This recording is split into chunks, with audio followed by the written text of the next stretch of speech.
Pour les différentes pages du contrôleur Fanuc, on va commencer par la page position. En cliquant dessus, vous avez 3 pages pour les positions. La première, c'est absolu. Il est écrit ici en haut. Ça, c'est les valeurs par rapport à mon origine pièce. On a l'onglet relatif. Relatif, ça, on va s'en servir comme digital. Si vous avez un Edgefinder, par exemple, puis vous voulez vous déplacer d'une certaine valeur, après ça, vous déplacer de la moitié de votre Edgefinder, on peut mettre les axes à 0 pour nous créer des références. Ce qu'on va faire, je vais donner un exemple, je vais écrire X, je vais le mettre à 0. J'appuie X, on voit que ça clignote et on va faire Cancel. En faisant Cancel, ça met notre X à 0. Après ça, on peut faire le déplacement voulu. Sinon, on a la section All, où est-ce qu'on peut voir finalement toutes nos positions. Relatif, absolu, la machine et la distance to go. Ensuite, l'autre page importante, c'est la page Programme. Dans la page Programme, ça a un lien avec le curseur qui est ici. Je peux voir en mode Edit, je peux voir dans ma page Programme mon programme en question. Je peux défiler les pages, les lignes. Je peux modifier, éditer mon programme comme que je veux. Toujours dans la page Programme et en mode Edit, je vais pouvoir voir la librairie. La librairie, ce sont les programmes que j'ai d'enregistrer dans la mémoire de ma machine. Et je peux aussi aller dans IO, In, Out. Ça, c'est justement pour enregistrer pour enregistrer un programme dans la mémoire. Ça, c'est avec l'option Read. Ça, c'est le Input. Et si je veux sortir un programme de la mémoire vers l'ordinateur, par exemple, je vais faire Punch. Si je reste sur ma page Programme, mais que je m'en vais en mode MDI, là, je vois une page différente, mais c'est écrit MDI. C'est ici que je vais écrire mes différents codes que je veux exécuter. Je vais vous donner un exemple. Je veux exécuter la rotation de ma broche. Ça va être M03 S1000. Le fonctionnement du MDI avec le clavier va comme suit. Le premier mode, c'est une adresse, c'est une lettre. Je vais écrire M. Je repère le M, il est ici. M. Il est écrit ici. On voit que ça l'a changé pour un numéro. M3.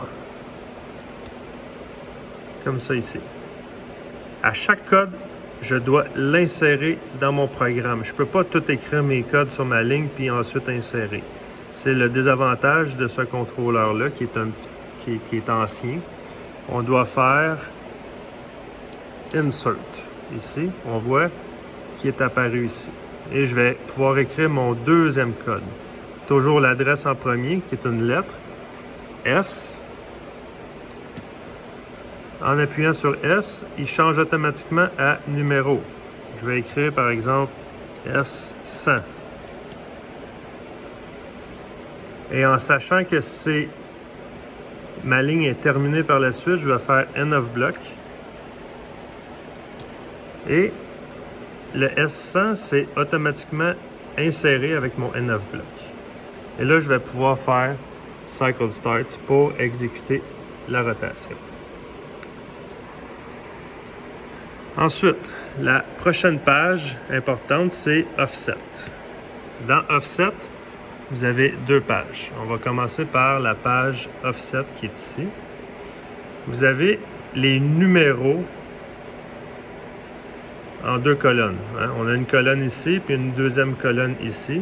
Si je fais page suivante, je vais voir d'autres chiffres. Toujours avec 2 colonnes. La particularité de ce contrôleur-là, vu que c'est un ancien contrôleur, les nouveaux, ce qu'il va avoir, c'est par exemple, l'outil numéro 1, mais il va avoir sa longueur, il va avoir le where de la longueur, ensuite il va avoir le rayon de l'outil 1, puis il va avoir le where du rayon. Sauf que dans ce cas-là, tous les chiffres sont complètement séparés. Ce qui veut dire que j'ai un outil 1, T1, ça veut dire qu'il va avoir un H, la longueur. On va prendre un numéro. Comme par exemple, H1, c'est ma longueur de mon outil 1. Sauf que mon outil 1, j'ai un D.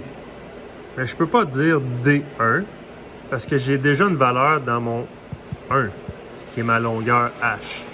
Ça veut dire qu'on va... C'est comme une loi non écrite, là. On va faire plus 30 qui va faire 31. Ça veut dire H1, D31.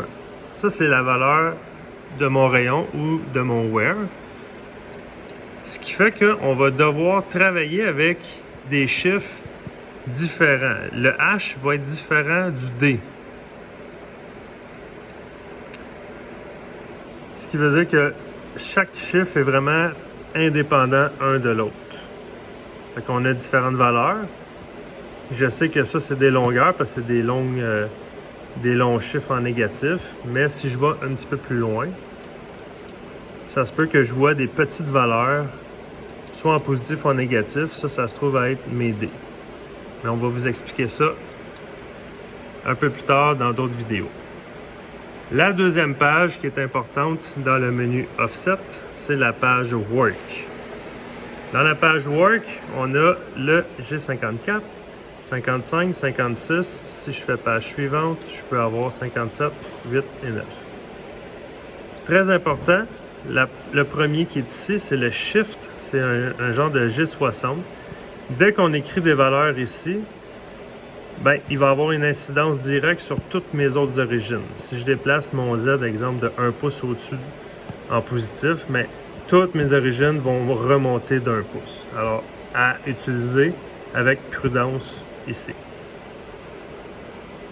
Pour ce qui est du reste, param, pas besoin d'utiliser ça. Les alarmes, si jamais il y a une alarme qui se produit, vous allez voir le code de l'alarme avec une petite description. Et graph, on ne l'utilise pas. Alors voilà pour les différentes pages du contrôleur Fanuc.